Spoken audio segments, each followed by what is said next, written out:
이야기했습니다. 방금 소개받은 박인환이라고 합니다. 저는 예전에 덕성여대 자리입니다. 저희들은 70년대 대학을 다녔습니다. 그때는 남자들이 들어올 생각도 못했는데 오늘은 보니까 여성분들은 거의 안 보이고 남성분들만 들어오는 세상이 이렇게 되는 거예요. 평생교육원으로 이제 명칭이 바뀌었습니다. 그래서 평생교육, 저도 이제 대학교에서 강의하다가 정년퇴직한 지 이제 1년이 됐습니다. 평생교육의 좋은 점만 몇 가지 좀 말씀드리겠습니다. 첫째, 시험 안 보죠. 우리가 저희들이 젊은 시절에 저희들은 중학교, 초등학교 졸업하고 중학교 들어갈 때부터 시험이 있었어요. 지금 생각하면 끔찍한 일이죠. 중학교, 고등학교, 대학교, 요즘은 그런 시험들이 다 사라져도 학생들이 힘들어하죠. 그러다 보니까 조국 따라서 사태 같은 것도 생기고, 첫째 시험 안 보는 거. 그 다음에 우리 평생교육도 어른들이 받는 교육, 다 저 어르신들 또 선배님 같으신데 또 좋은 점이 또 있죠. 또 이렇게 수업 중에 좀 자도 괜찮죠. 그래서 뭐 저는 억지로 갖다 붙이자면 자도 좋은 교육.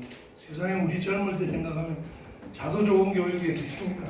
자면 분필 날라오지고 좀 있으면 지옥에 날라오지고 정말 졸릴 때는 이렇게 눈동자를 막 부딪히고 있는데도 졸리더라고요. 그런 시절이 있었습니다만 또 평생교육이라는 제도가 생겨서 상당히 자유로운 것 같습니다.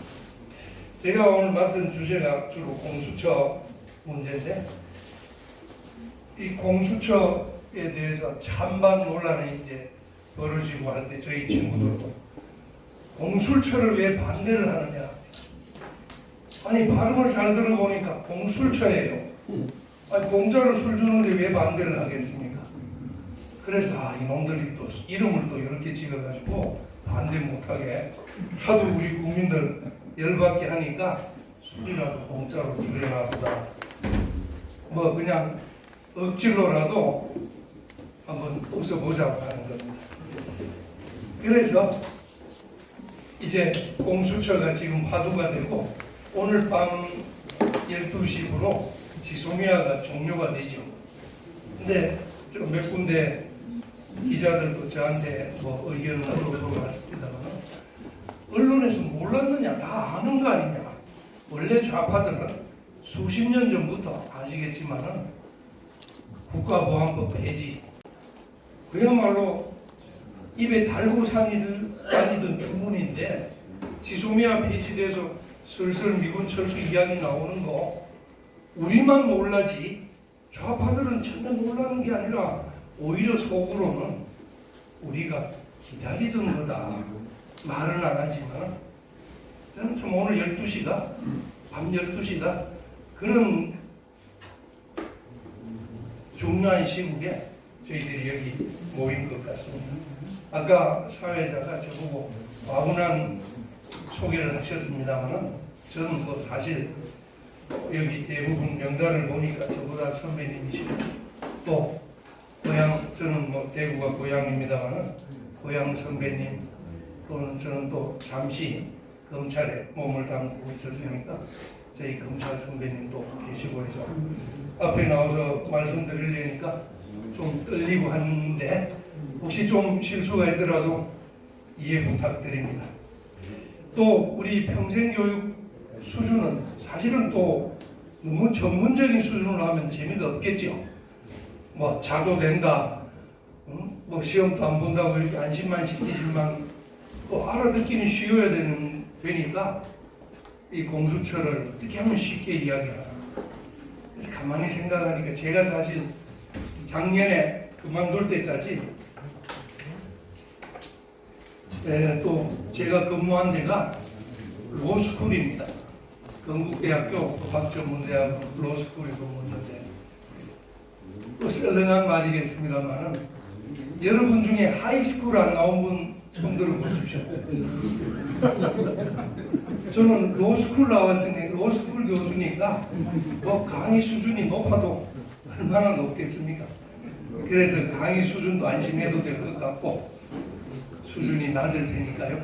주무셔도 좋고 시험도 안 본다는 말로 이제 좀 마음 편하게 들어주셔도 될 것 같습니다. 사실 공수처가 우리 국민들이 최근에 와서 관심이 되었지만은 사실 20여 년 전부터 공수처 문제가 논란이 되었어요.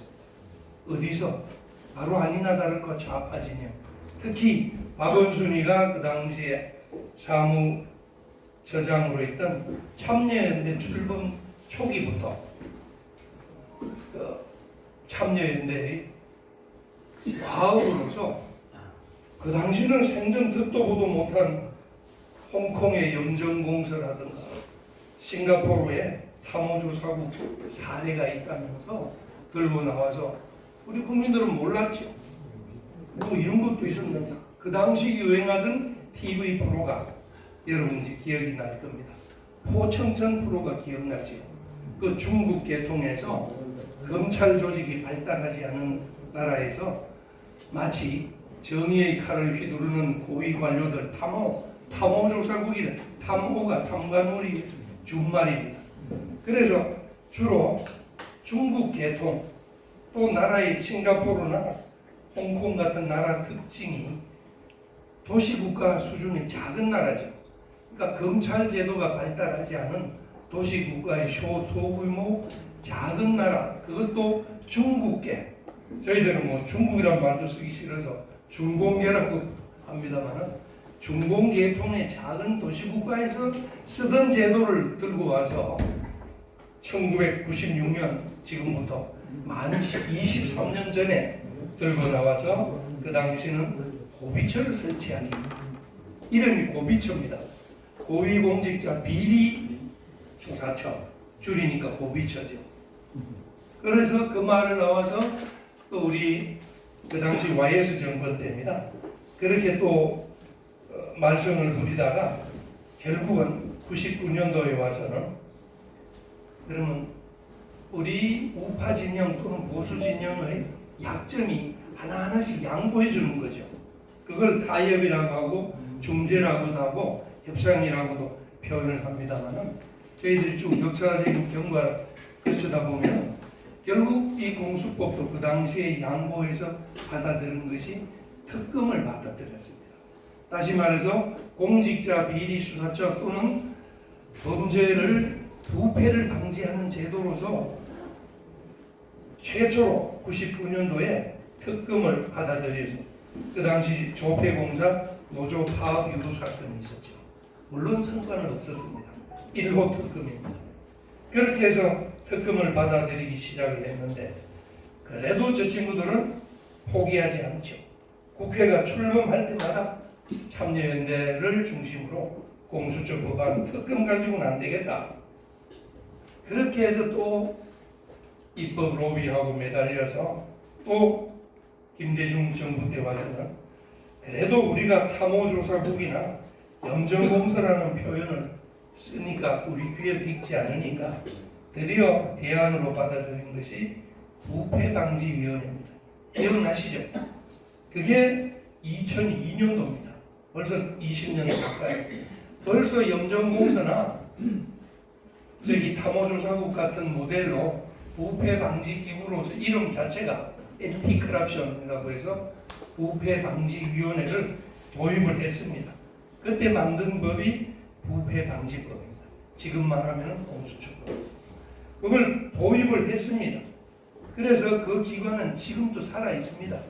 여러분이 잘 모르셔서 그렇지 그 기관 명칭이 국가청렴위원회로 바뀌었다가 지금은 국민권익위원회로 살아 있습니다.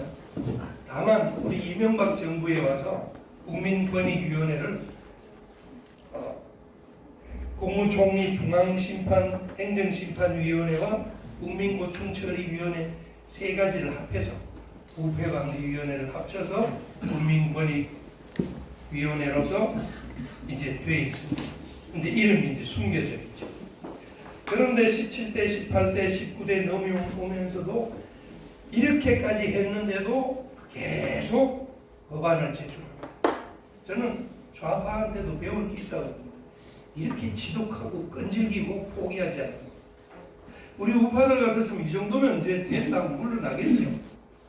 마치 우리 전래 동료에 보면 동화, 전래 동화죠. 우리 그 깊은 산속을 가다가 어린애가 아니 엄마 이야기, 떡장사 엄마 이야기죠.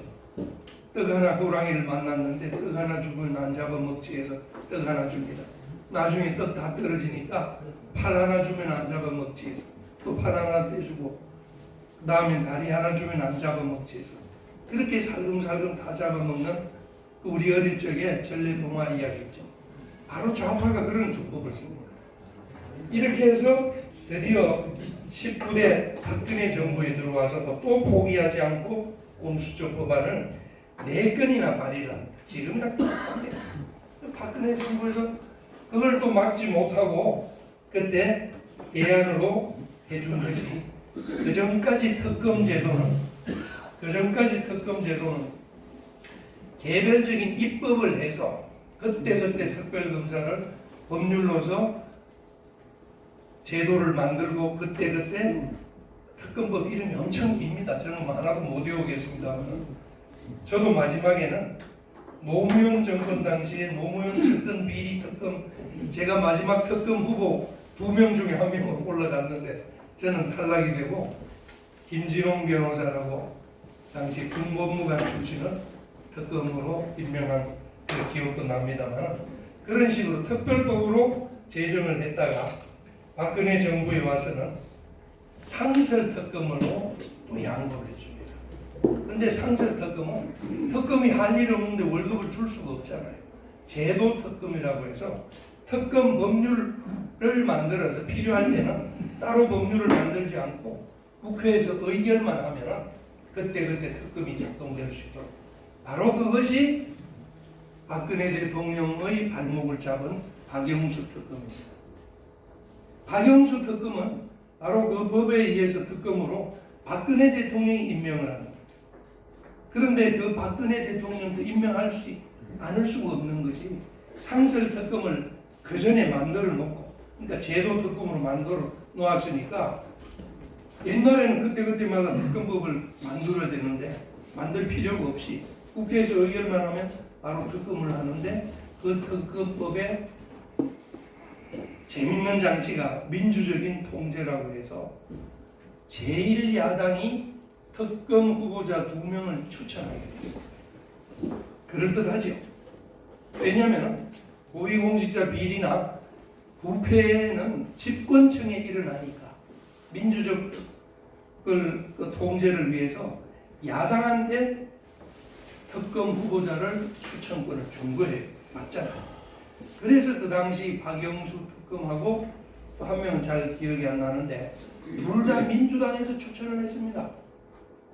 그러니까 박근혜 대통령은 사실은 누구를 그 중에 한 명 특검으로 임명을 하더라도 저는 벌써 대세가 기울었기 때문에 큰 결과는 없을 거라고 바뀌지는 않았을 거라고 봅니다만 마지막 대안 부분에서 설명을 말씀드리겠습니다. 그때 제도적 상설 특검과 함께 또 하나 받아들인 게 바로 특별감찰관 제도까지 받아들였습니다. 특별감. 그 바로 박근혜 대통령. 이것 때문에 또 박근혜 대통령이 또 곤욕을 치렀죠. 아마 기억나실 겁니다.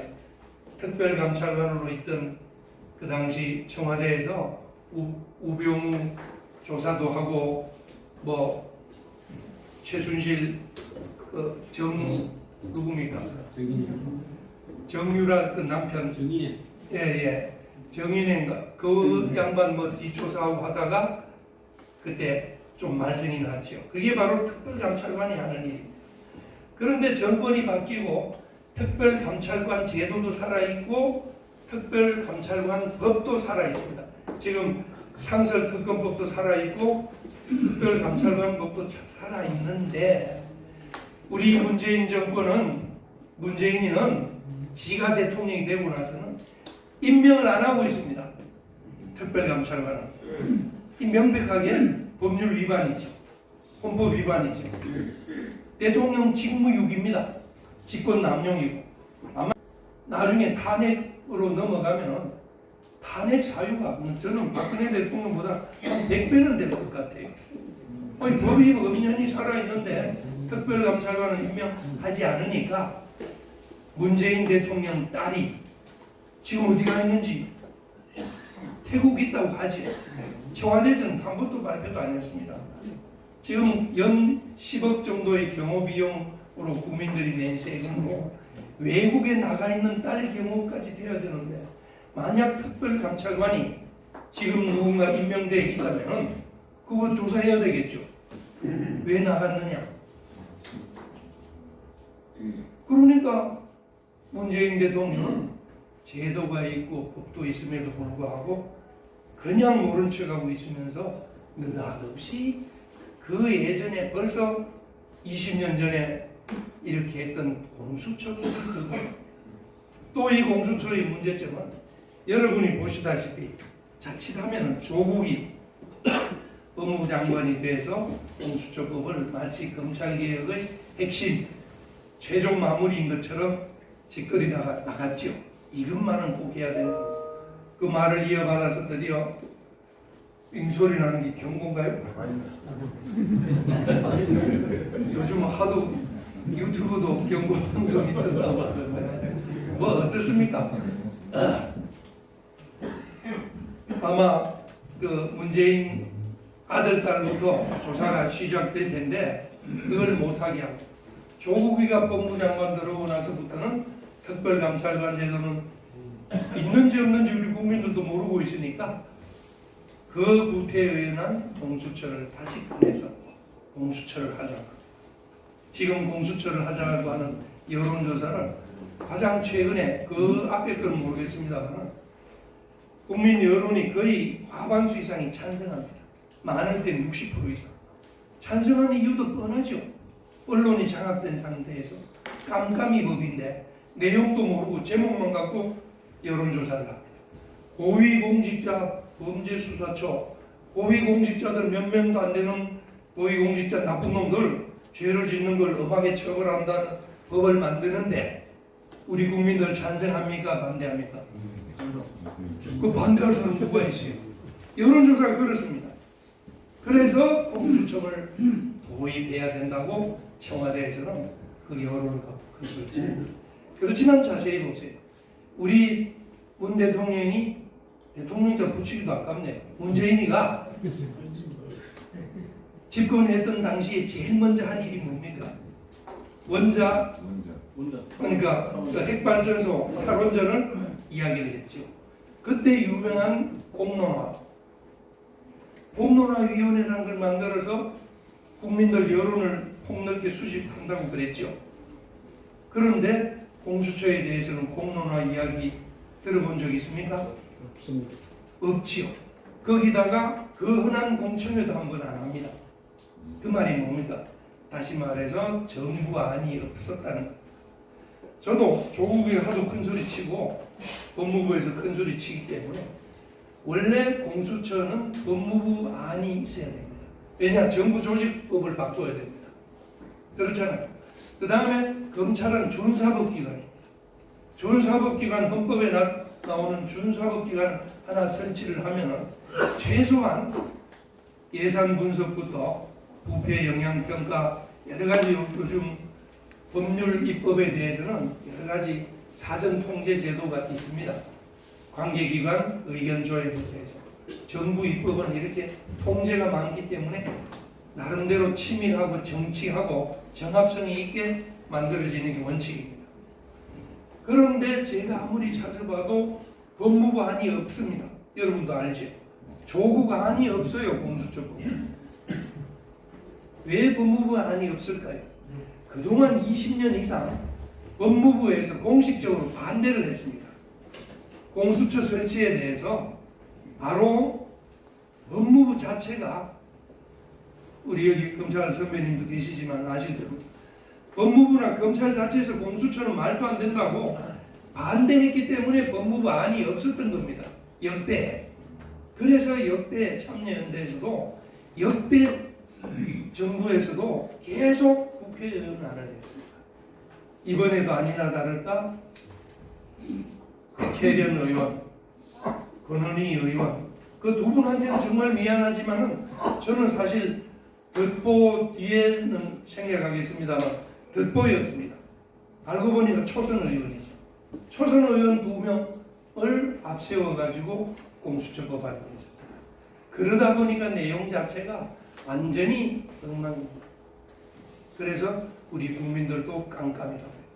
우선 당장 보면은요, 이 친구들이 말을 할 때는 고위공직자 우리 수사 대상은 7,000명밖에 안 된다.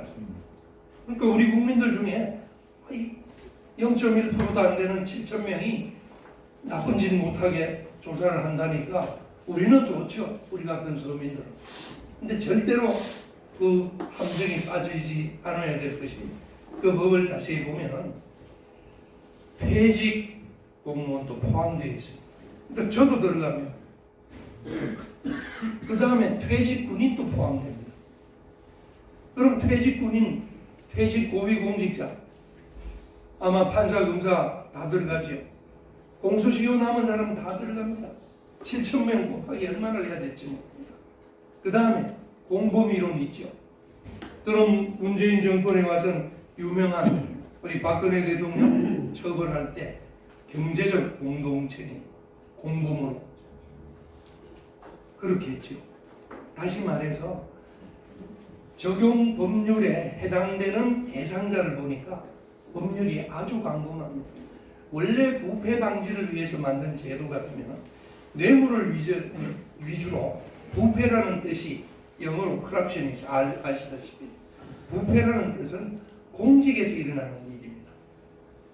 부패라는 용어가 출발점은 퍼블릭 영역에서, 퍼블릭 섹터에서 공적인 영역에서 일어나는 돈을 주고받는 corruption, 부패를 corruption이라 하지 민간 사이의 부패 개념은 그래서 부패방지법 정의 개념에도 2조 1항에 보면은 부패 행위라 하면은 공직사회에서 일어나는 뭐 금품을 주고받고 이익을 청탁하고 하는 그런 한계 규정으로 되어 있습니다. 그런데 경제공동체처럼 공범 논리를 확대를 하면은 여기에 해당되는 범죄가 대표적으로 공무상 비밀 누설죄입니다. 공무상 비밀 누설을 공무원이 누구한테 합니까? 주로 언론인한테 하겠죠. 그 다음에 피의사실 공표죄. 피의사실 공표를 누구한테 합니까? 언론한테 하죠. 그러면 그 언론들도 전부 공범으로 엮이게 됩니다. 그러면은 우리 국민들이 귀와 눈이 완전히 깜깜하게 닫혀버리죠. 그런데 그것도 모르고 언론인들은 부패 아니 공수처법이 통과돼야 된다고 의용 언론들이 앞장서서 그 칼이 자기한테 오는 줄 모르고 언론인도 고위공직자와 얼마든지 공범이 될 수 있다는 그 문제. 그리고 아까 장성급 이상 군인이라고 했죠. 퇴역 장성을 포함해서 원래 장성급 이상뿐만 아니라 군인 자체는 우리 헌법상 군법에 관하게 되어 있죠. 왜냐하면 군인이라는 특수성 때문에. 지난번 박창주 장군 때 그랬죠. 일부러 옷을 못 벗게 퇴역 신고를 하고 사표를 내면 수리해줘야 되죠. 일부러 망신 주려고 신고받지 않고 저는 나중에 그걸 보니까 기가 찹니다. 본인은 재판 받을 때 군복을 벗고 가려고 하니까 굳이 이놈들이 군복을 억지로 입혔대요. 별 4개를 달게 했대요. 그래서 법정에 세워서 망신 주려고 하는. 거기에 비하면 우리 조국이는 검찰서 들어가는 것도 안 봐, 신문도 못 봐도 사진도 없지요. 그뿐만 아니라 조국이 마누라조차도 얼굴을 가리고 있죠. 그런데 비하면 여하튼 공수처법을 만들어서 퇴직군인, 현직군인뿐만 아니라 언론인까지 들어가니까 아마 사회 지도층들은 대부분 꽁꽁 묶어놓는 법이죠. 그 다음에 또 한 가지 우리 국민들이 모르고 안정을 이놈의 공수처법을 만들어 놓고 고위공직자, 뭐 장차관들 어떤 조직이든지 만들어 놓고 실적이 없으면 어떡합니까? 지금 상설특검제를 이렇게 건물과 그 상근자로 특별검사를 임명하지 않는 이유가 그거죠. 맨날 특검할 만한 사건이 안 생기잖아요. 그런데 공수처가 고위공직자 범죄가 맨날 생깁니까? 안 생길 때 있죠. 그러면 공수처는 놀면서 월급을 어떻게 받습니까? 바로 그래서 사찰기관이 된다는 겁니다. 우리 언론인도 알아야 돼요.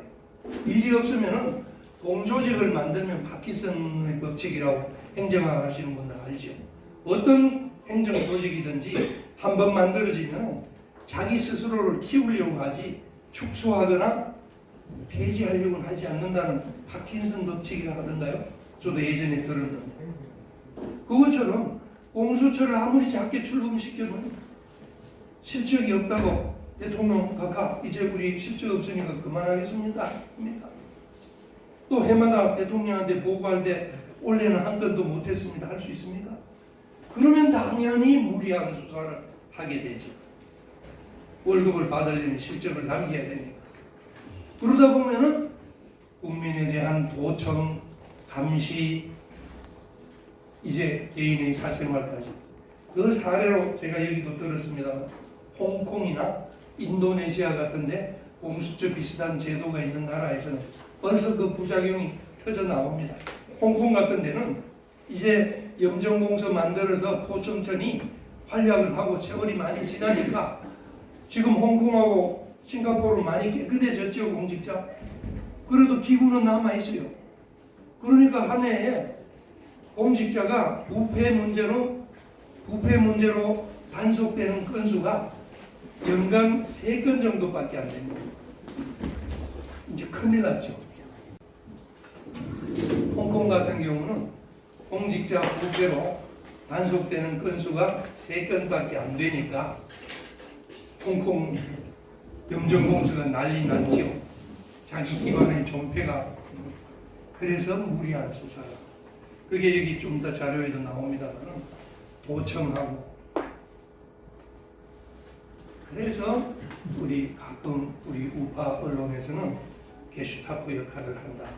아니면은 중국의 인민위원회, 공안위원회라고 하나요? 북한의 인민위원회 같은 그런 역할을 하게 된다. 그런데 중국 같은 경우는 그래도 그나마 위원회잖아. 위원회는 합의체 기관이잖아. 위원장과 위원이 서로 뜻을 합해서 아니면 표결을 하는데 공수처나 이런 처는 단독제가 됩니다. 결재가 있는 제도가 됩니다. 그럼 더 무섭죠. 그러면 오히려 그 모델은 게슈타포가 되지 않을까 싶습니다.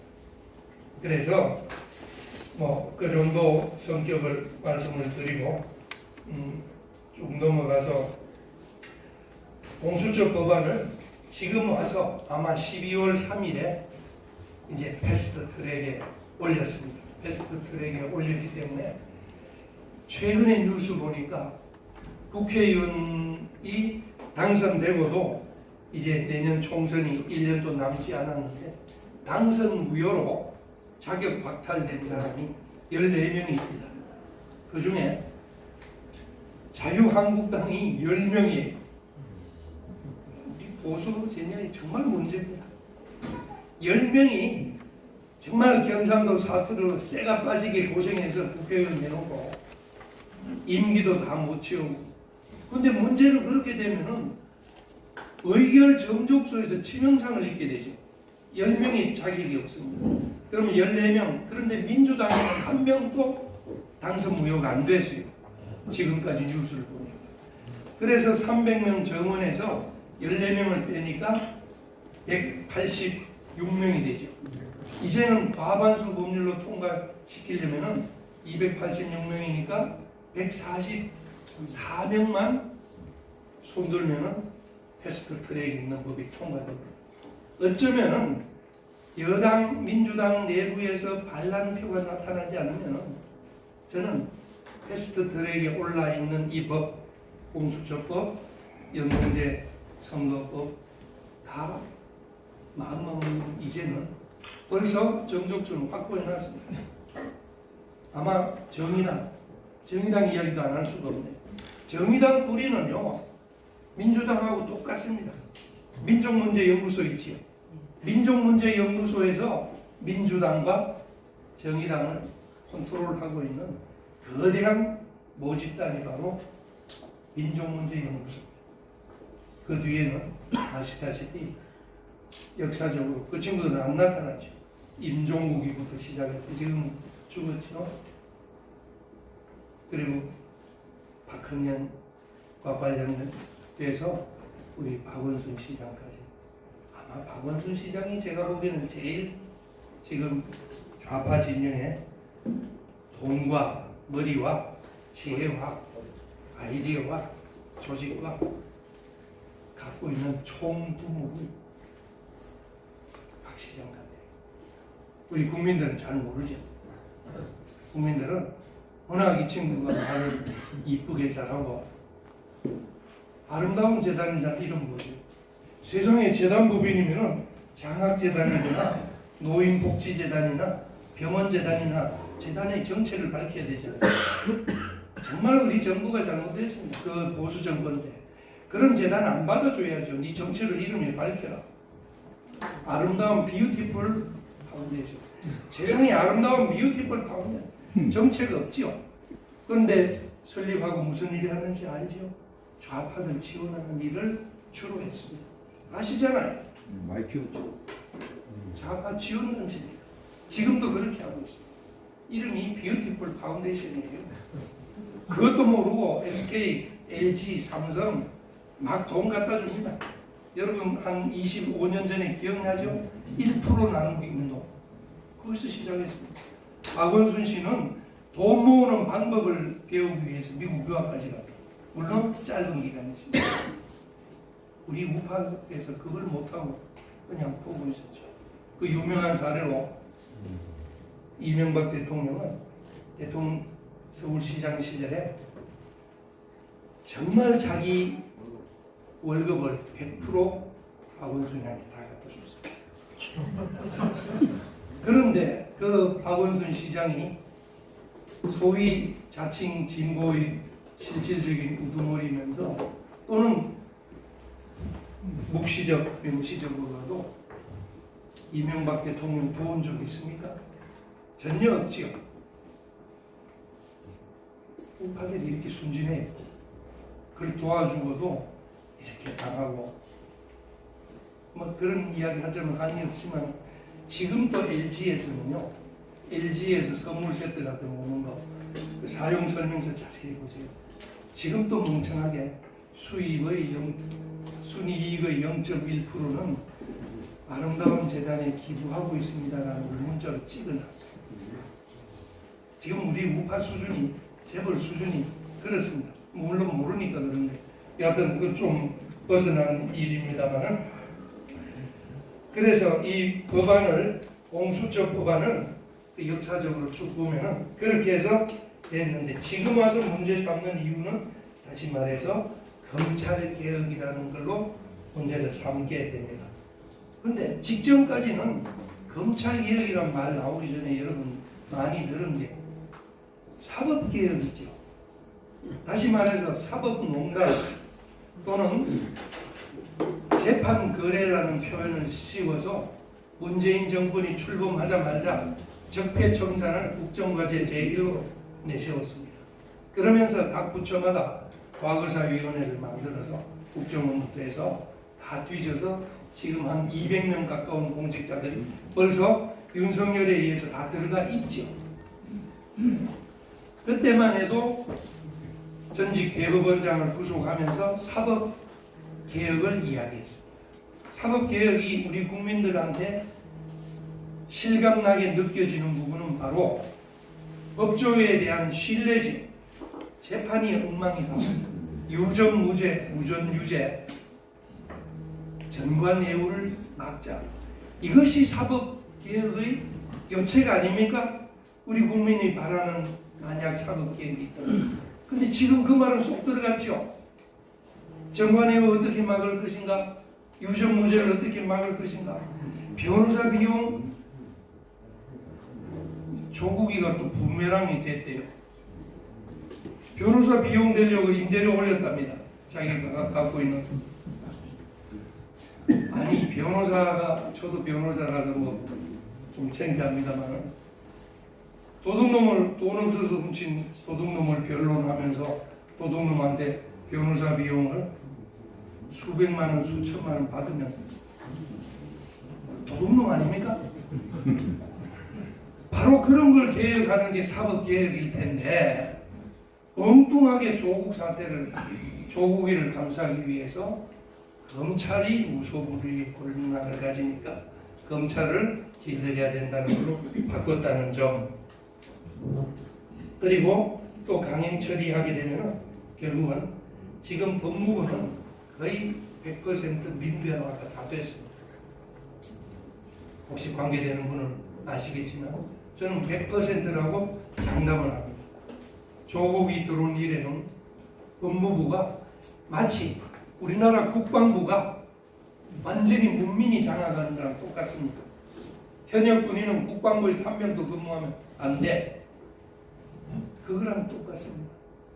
마치 군인권센터 소장부터 해서 군인권센터 직원들이 국방부에 다 들어가서 일하는 거랑 똑같이 지금 법무부는 말은 좋죠. 문민화라고 해서 민변 출신, 참여연대 출신으로 장악이 되어 있는데 마지막으로 공수처까지 민변화과 참여연대를 만들어버리는데 그때는 우리 국민들이 이제는 더 실감을 하겠죠.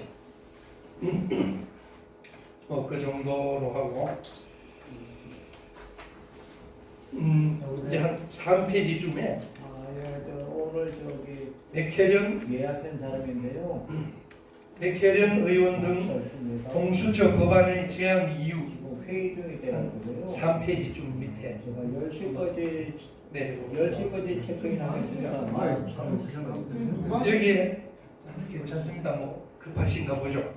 우리 백혜련 의원이 나가서 드릴게요. 법률을 제안을 할 때도 법안 제안 이유서에 보니까 바로 홍콩과 싱가포르 사례를 들면서 제가 밑줄을 그었습니다만 공수처 찬성 논거로 판사, 검사에 대해서 기소할 수 있는 기관이라는 것을 아주 크게 내세웁니다. 이게 바로 사법 파퓰리즘입니다. 아까 말씀드린 대로 유전무죄, 무전유죄처럼 그 원인이 차라리 제가 사법 신뢰를 국민들한테 얻고자 한다면 우리 보수 진영에서는 변호사 수임료 제한을 하는 게 나는 더 맞다고. 실제로 저희들이 법조인 노릇을 저도 이제 30년 전이지만 처음 할 때는 변호사 수임료 제한 제도가 있었습니다. 아시는 분이 있을 거예요. 제 기억에는 변호사 형사사건, 민사는 그렇지 않습니다. 민사는 왜냐하면 이기는 사람이 어쨌든 경제적 이익을 보니까 몇 %라도 받는데 정당성이 있지만 형사사건은 사실은 죄가 없는 사람은 무죄는 당연한 하나님의 이치죠. 죄가 있는 사람은 아무리 돈을 써도 처벌받는 것이 정의고 돈으로 좌우되면 안 되죠. 그래도 변호사가 수고를 했다고 치면 그 액수는 제한이 돼야 되겠죠. 이자 제한법하고 똑같습니다. 아무리 자본주의가 발달을 해도 우리 성경에도 나오지만 이자를 많이 받는 것은 아주 비성경 논리처럼 형사사건에서 의뢰인 또는 범인, 피고인의 어려운 사정을 이용해서 막대한 수억, 예를 들어서 재벌들요, 저희들 검사들 시절에 뭐 고백을 하면 재벌들 수사를 하면 지금도 몇 억씩 받습니다. 그게 과연 정의관념이 맞습니까? 우리 보수 진영에서 정말 집권을 하면 그런 걸 고쳐야 됩니다. 변호사 수임료를 예를 들어서 얼마까지 제한을 한다. 좌파도 이거 못하고 있죠. 못하는 것을 우리 우파가 해내야 됩니다. 그게 사법 정의를 이룩하는 길인데 그거는 입을 다물고 있으면서 검사 조지는 걸로 사법 검찰 개혁을 완성하자는 걸로 하고 있습니다. 그 다음에 뭐 헌법 정신에 반하는 그 부분은 조금만 설명을 드리면, 우리 왜 수사권, 기소권을 검찰이 갖고 있느냐, 나아가서 수사권보다 중요한 게 기소권이라. 공소 제기, 쉽게 말해서 죄가 있는지 없는지를 가려서 법원에 넘기는 것을 기소라고 합니다. 공소 제기라고 합니다. 왜 이거는 검사가 가져야 되느냐, 우리 뭐 헌법적인 원리이기도 합니다. 자유민주주의에서는 최소한 국가 형벌권을 집행은 통일성이 있어야 됩니다. A 검사가 다르고 B 검사가, 예를 들어서 공수처를 따로 두면 공수처 소속 검사는 벌금 100만 원 받으면 봐주고 구속 안 하고, 서울지검에서는 벌금 100만 원짜리를 구속하고 합니다. 국가 형벌권을 집행하는데 통일성이 와야 되죠. 그래서 국가 형벌권 집행의 통일성을 유지하기 위해서 검사 동일체의 원칙이라고 해서 검찰총장을 군대식으로 정점으로 해서 동일체, 유기체적인 동일성, 그러니까 제주도에서 음주운전해도 구속되고 서울서에도 구속되고 기준을 같이 만들어서. 그런데 공수처가 따로 생기면 공수처는 검찰총장의 지휘를 받지 않게 되죠. 대통령의 지휘만 받게 되죠. 그러면 같은 사안도 달리 처벌이 될 수 있는, 이걸 막기 위해서는, 그래서 최소한 공소제기, 기소권만은 이뤄놔지게. 홍콩의 영전공소, 싱가포르 탐호조사국도 수사권은 있지만은 기소권은 없습니다. 그걸 국민들한테 속이고 있어요. 권은희 안에는 공소권까지 집어넣어놓고 홍콩과 싱가포르 사례를 참조했다고 거짓말하고 있습니다. 뭐 그 정도. 그게 소추기간을 이혼한 문제인데 거기다 더한 것도 있죠. 이 친구들이 또 하다 안 되니까 조직입법이 될 수밖에 없는 게 공론화를 끝지 않으니까 기소권 또 두 가지로 나눕니다. 판검사들에 대해서는 기소권까지 주고, 나머지 고위공직자에 대해서는 하도 반대를 하니까 기소권은 주지 않고 수사권만 준다. 그럼 어떡하냐? 공수처에서 나머지 고위공직자 수사를 해서 검찰로 보낸다는 겁니다. 아니, 세상에 어느 검사가 사안에 따라서 기소권이 없는 검사, 그것도 헌법 위반이죠. 판검사에 대해서만 수사를 하고 바로 법원에 기소를 하고, 다른 공무원 장차관에 대해서는 또는 청와대 고위공직자에 대해서는 수사만 하고 검찰에 넘겨서 기소는 검찰에서 하고, 그럼 수사지휘는 또 어떻게 됩니까? 이게 바로 정부 안이 없는 의원안의 맹점이 바로 그겁니다. 아마 연간 국회의원들이 내는 법률안이 제가 알기로 수천 건입니다. 우리 이경자 대표님 수천 건도 넘지요. 교육 관련만 해도 아마 수백 건. 거의 10,000건 가까이 경쟁적으로 국회의원들 입법 제안을 하죠. 여러분 아시다시피. 그것이 전부 폐기되는 이유가 바로 그런 이유 때문입니다. 그 국회의원들이 경쟁적으로 법안을 내기 시작하는 걸 다 통과시키면 우리나라는 정말 웃기는 나라가 돼요. 우선 공수처 지금 올라가 있는 패스트 트랙 안도 두 개잖아요. 권은희가 낸 안, 백혜련이가 낸 안. 그것도 통일이 안 되고 있는 실정입니다. 여하튼 그런 국회의원이 법률을 만드는 것이 자기의 권한이라고 하지만은 사실은 지금 상권분립제도에서 국회는 법률을 심사해서 통과시키는 그 입법이지 제한까지 한다는 것은 이제는 아주 각 분야에 전문화되고 세분화된 국가, 현대 국가에서는 사실은 무리일 수도 있죠.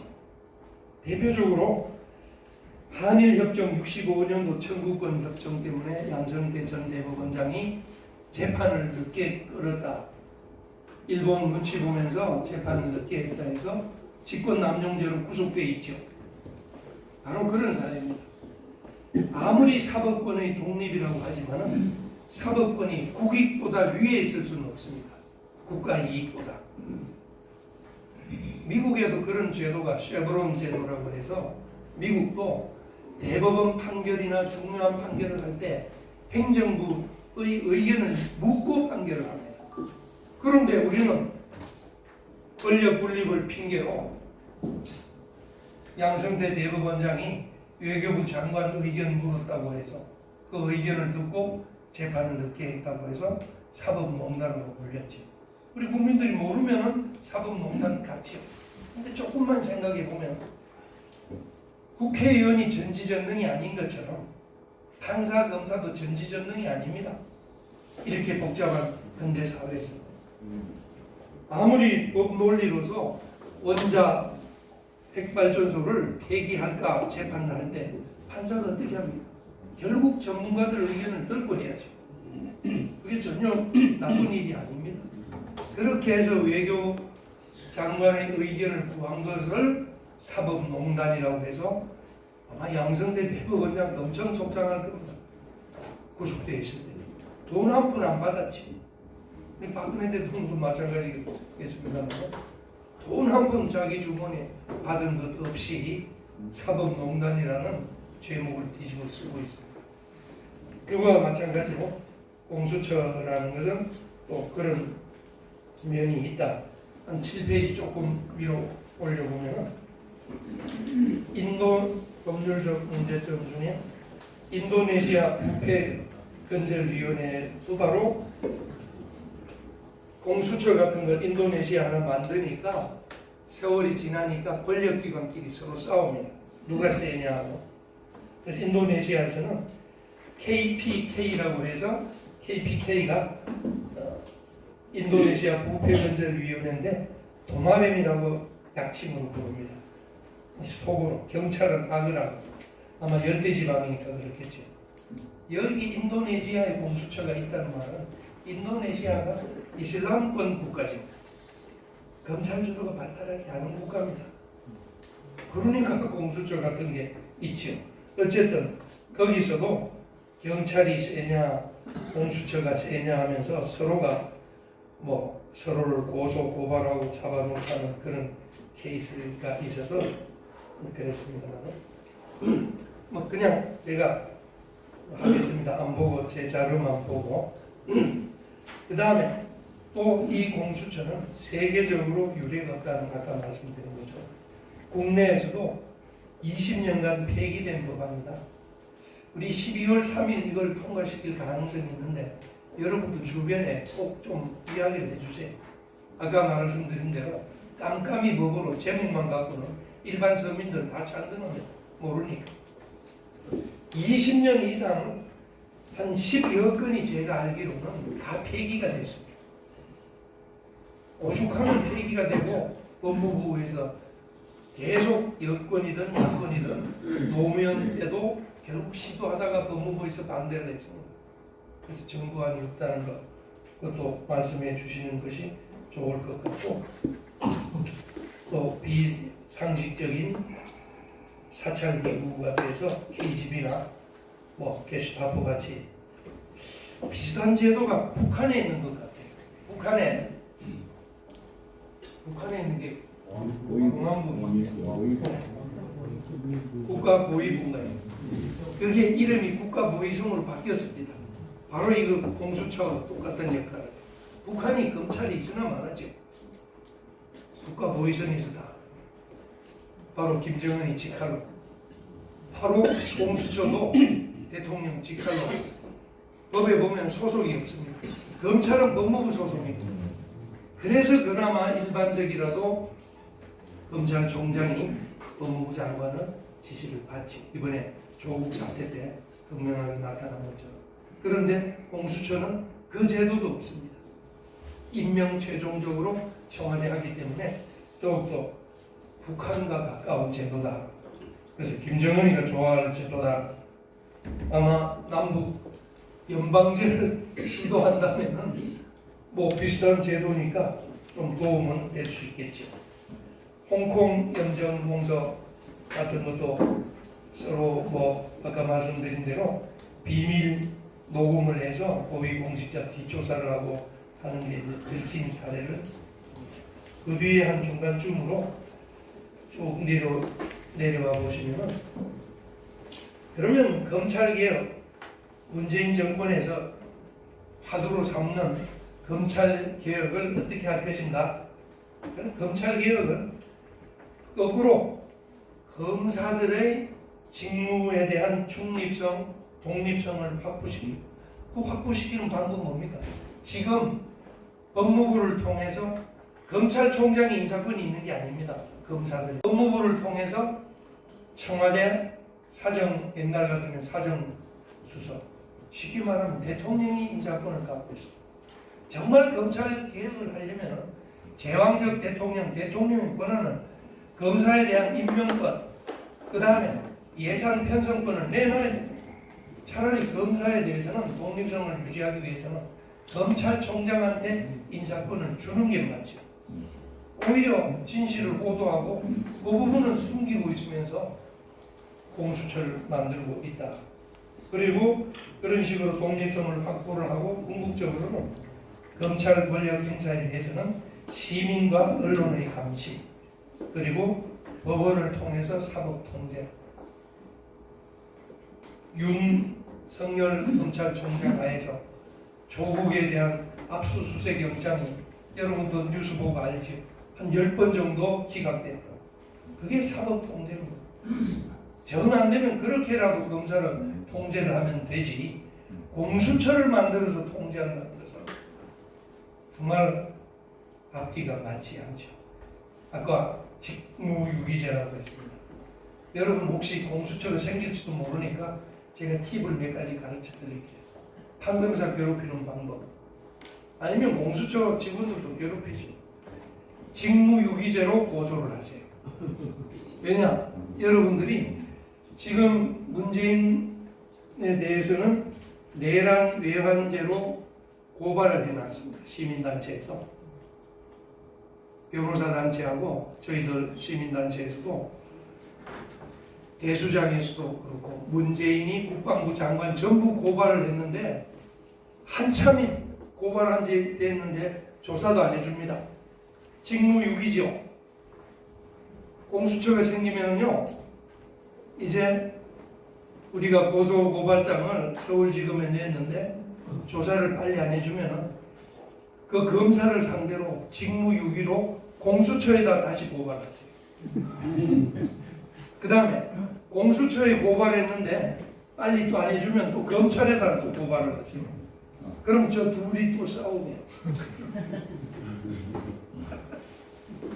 그래서 이제는 공수처가 통과될 때를 대비해서라도 알건 알고 있어요. 그 다음에 판사도 마찬가지입니다. 어떤 사건은 예를 들어 정말 그 사건은 입에 담기도 그렇습니다만, 박근혜 대통령 당시에 더러운 잠이라고 해서 표창원 의원이 박근혜 여성 대통령 누드화를 패러디해서 그것도 국회에서 전시를 했죠. 그때 군 출신 우리 예비역 장성이 정의감에 화를 못 이겨서 그 그림을 떼서 바닥에 팽개쳤습니다. 뭐 찢어지긴 하지는 않았습니다. 그런데 저놈들이 고소를 하고 형사 입건이 돼서 1심에서 유죄 났습니다. 민사소송했습니다. 1심에서 손해배상 500만 원 하라고. 저놈들 처음에는 손해배상 5천만 원씩 청구를 했어요. 그런데 이제 2심에 항소를 했죠, 당연히.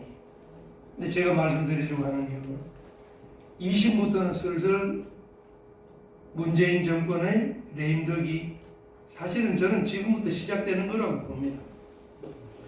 레임덕이 시작되니까 판검사들이 제일 먼저 빨리 깨닫는 거예요.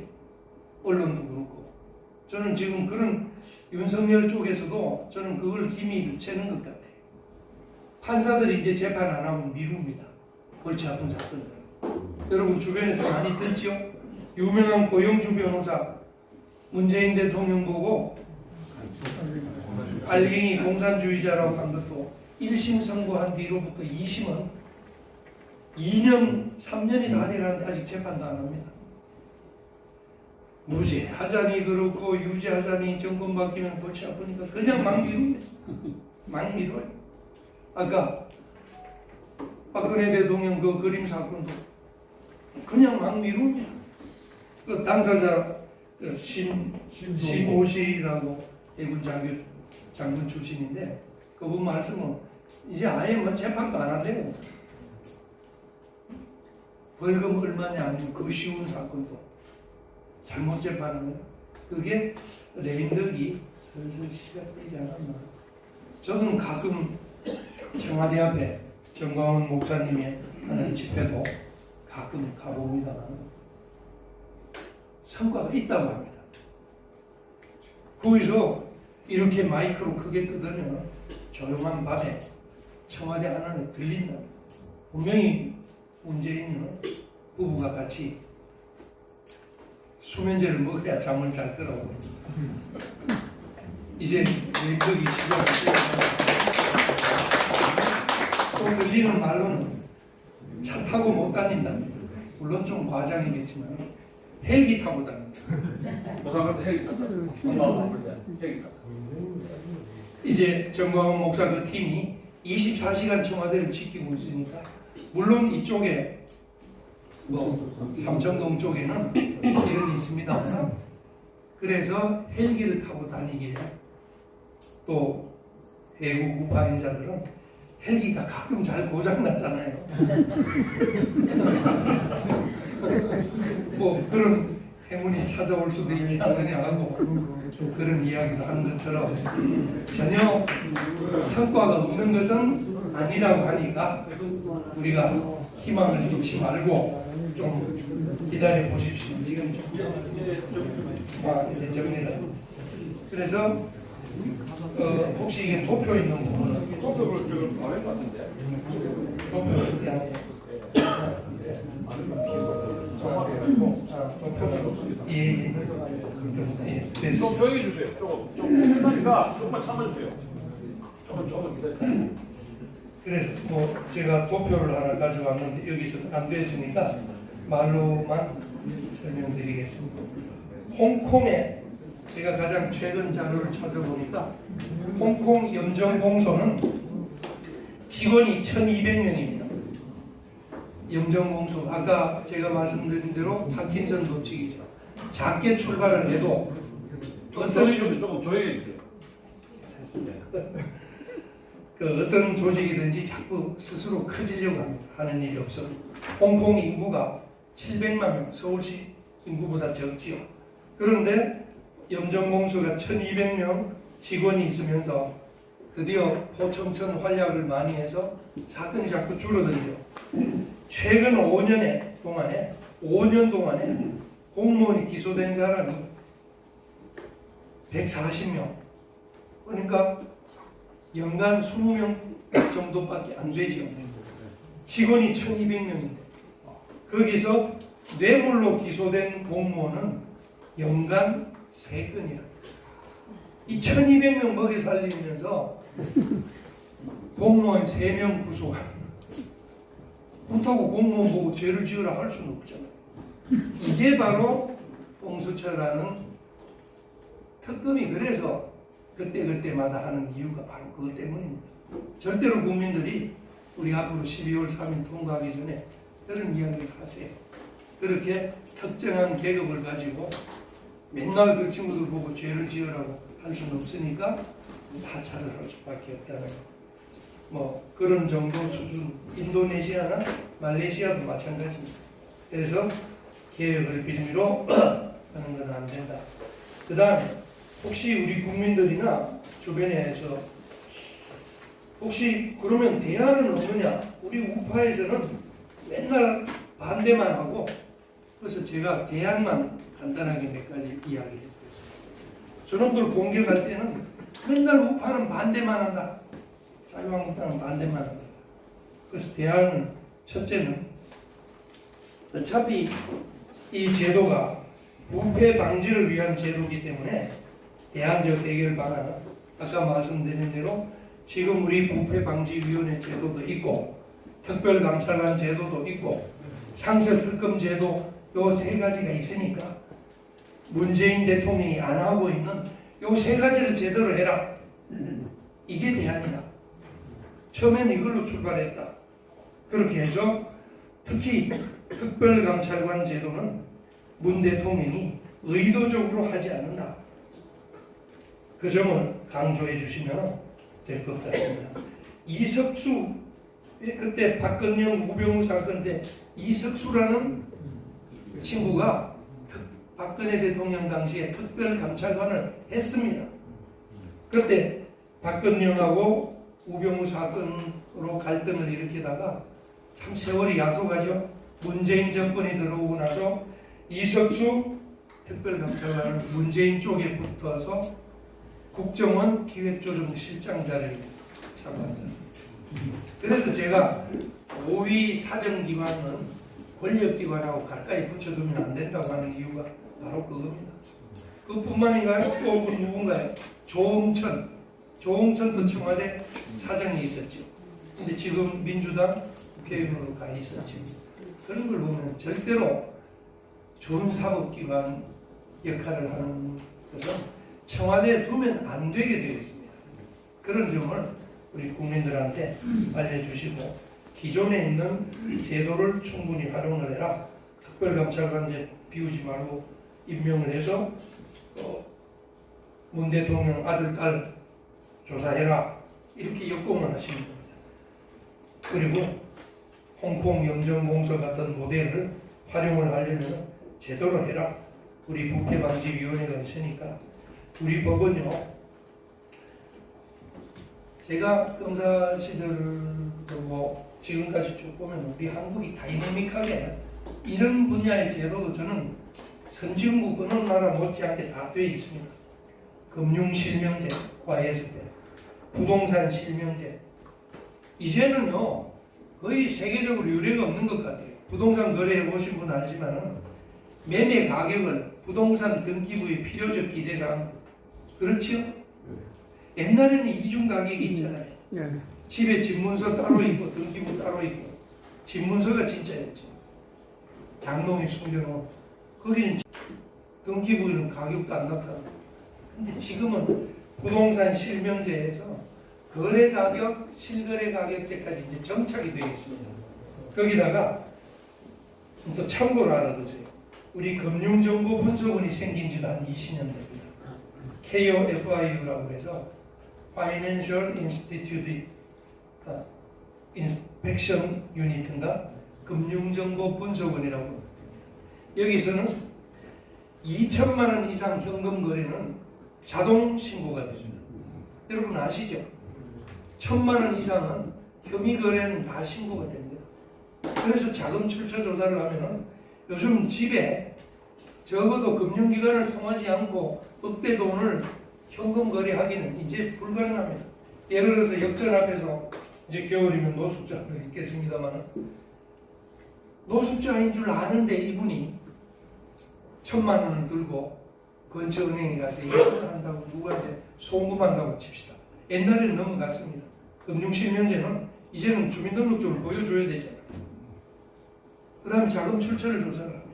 은행원이 당신 노숙자네. 옛날에는 그냥 넘어갔죠. 노숙자든 말든 1,000만 원 예금만 받아주는데 지금은 신고합니다. 여기 직업 없는 사람이 1,000만 원을 송금을 하는데 그걸 금융정보분석원에서 수집을 해서 자금 출처 조사합니다. 우리나라는 이런 제도가요 완벽하게 제가 보기엔 다 갖추어져 있습니다. 부동산 실명제하고 연결이 돼서 여러분도 이제는 탈세조차도 차츰차츰 어렵다는 걸 많이 현실에서도 느끼지 않습니까? 다시 말해서 이제부터는 제도의 문제가 아니라 저희 경험으로는 운용하는 사람의 문제만 남았습니다. 이제는 우리나라 수준에는 제도 탓할 거는 저는 없다고 보이죠. 누가 어떻게 운영하느냐 우리 헌법도 그렇고 대통령이 어떤 자세를 가지고 어떻게 국가를 운영하느냐 그 캐릭터가 문제지 헌법이 잘못돼서 또는 공수처비 법이 없어서 절대로 그런 말에 속지 않기를 바랍니다. 사람의 문제다. 그 다음에 마지막으로는 이것도 참 마지막 세 번째 대안은 공수처장 임명 방식을 민주적으로 개선하자. 그래도 공수처는 꼭 설치해야 된다. 아까 전래동화처럼 이번에 마지막으로 너 팔 하나 남은 거 그거 잡아먹으면 그거 먹어주면은 안 잡아먹겠대. 좋다. 공수처법 설치하자. 통과시키자. 할 때 마지막 대안은 뭐냐? 바로 박근혜 대통령 마지막 박영수 특검처럼 공수처장 후보자 2명을 제1야당이 추천하게끔 해라. 왜 우리는 못합니까? 지네들은 그때 했는데. 그러면은 받아들일 수 없는 제안이 될 것 같아요. 저는 그래서 한국당이나 우리 대한애국당 가서도 공화당 가서도 그런 이야기 했습니다. 자꾸 반대만 하지 말고 좋다. 그러면은 지금 특검법에 특검 후보자 2명을 모두 야당에서 추천하게 되어 있습니다. 그래서 박근혜 대통령도 박영수 특검을 민주당에 추천한 것처럼 공수처법도 우리가 받을 테니까 대신 자유한국당에서 2명을 추천하게 하자. 이렇게 하면은 저 친구들도 또 생각해 보게 됩니다. 이렇게 마지막 세 가지 대안까지 여러분들이 활용하는 무기로서 가지고 계시면은 또 나름으로 대응할 수 있지 않을까 싶습니다. 이렇게 두서없이 혼자만 떠드는 일방적인 강의를 마치겠습니다. 고맙습니다.